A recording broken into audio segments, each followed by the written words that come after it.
அனைவருக்குமே வணக்கம்.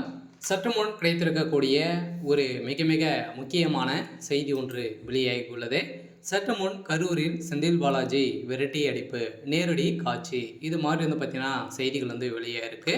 ஸோ மீண்டும் அதிரடியாகவும் பார்த்தோன்னா விஜய் அவர்கள் கரூரில் நடந்த துயரத்தின் அடிப்படையில் அந்த குடும்பங்களை அனைத்து குடும்பங்களும் பார்த்தோன்னா நேரில் சென்று பார்வையிட வேண்டும் அப்படின்ற மாதிரி பார்த்தீங்கன்னா அதிரடியாக கோர்ட்டில் வாக்குப்பதிவு செய்து இதுக்கு ஒப்புதல் அளிச்சிருக்காங்க. இந்த ஒப்புதலின் அடிப்படையில் இப்போ விஜய் அவர்கள் பார்த்தீங்கன்னா இன்று கரூர் பார்த்தீங்கன்னா மீண்டும் காலடி எடுத்து வச்சிருக்காரு. ஸோ இந்த நிலையில் தான் இப்போ செந்தில் பாலாஜி அவர்கள் செய்த சம்பவம் பெரும் பரபரப்பை ஏற்படுத்தியிருக்கு. மீண்டும் செந்தில் பாலாஜி அவர்கள் செய்த சம்பவத்தின் அடிப்படையில் செந்தில் பாலாஜி அவர்கள் பார்த்தீங்கன்னா சங்கு விஜய் ரசிகர்கள் பார்த்தீங்கன்னா செந்தில் பாலாஜி அவர்கள் விரட்டி அடிக்கப்பட்ட சம்பவம் பெரும் பரபரப்பை ஏற்படுத்தியிருக்கு.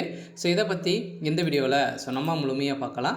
அதுக்கு முன்னாடி நம்ம சேனலுக்கு இப்போ நீங்கள் முதல் முறையாக வந்திருக்கீங்க அப்படின்னா மறக்காமல் நம்மளுடைய சேனலை சப்ஸ்கிரைப் பண்ணி சப்போர்ட் பண்ணுங்கள். வாங்க வீடியோக்குள்ளே போகலாம்.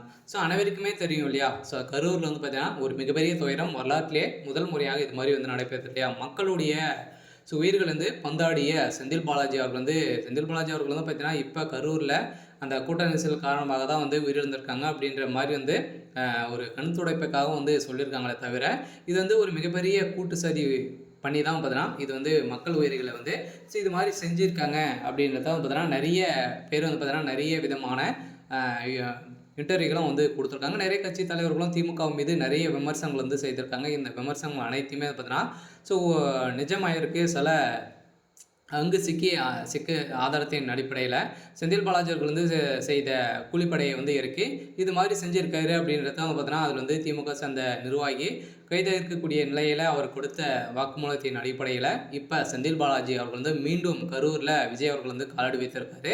இந்த நிலையில் அதிரடியாக மீண்டும் செந்தில் பாலாஜி அவர்கள் அங்கு வந்திருக்கக்கூடிய நிலையில் செந்தில் பாலாஜி அவர்களுக்கு கருப்பு கொடி காட்டி அவருடைய கார் கண்ணாடியும் உடைக்கப்பட்டதாக இப்போ இன்று காலை ஒரு பரபரப்பை கிளப்பிருக்கு.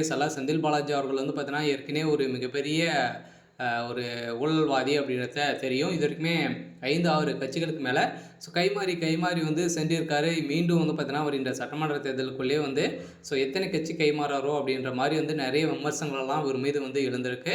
இந்த விமர்சனங்களின் அடிப்படையில் இப்போ அதிரடியாக இந்த கரூர் துறையத்தின் அடிப்படையில் ஒரு மிகப்பெரிய சதி செந்தில் பாலாஜி செஞ்சிருக்காரு அப்படின்றத நிரூபமாயிருக்கு. இப்போ அதிரடியாக மீண்டும் கரூர் மக்கள் அனைவருமே செந்தில் பாலாஜி அவர்களுக்கு எதிர்ப்புகள் தெரிவித்திருக்காங்க. அதாவது வருகின்ற சட்டமன்ற தேர்தலில் கரூர் கோட்டையாக வைத்திருந்த நிலையில் இப்போ கரூர் கோட்டை விஜய் கோட்டையாக மாறப்போகுது. சரி, ஓகே. இன்னைக்கான அப்டேட் இதுதான். மறக்காமல் நம்மளுடைய சேனலை சப்ஸ்கிரைப் பண்ணி சப்போர்ட் பண்ணுங்கள். தேங்க்யூ.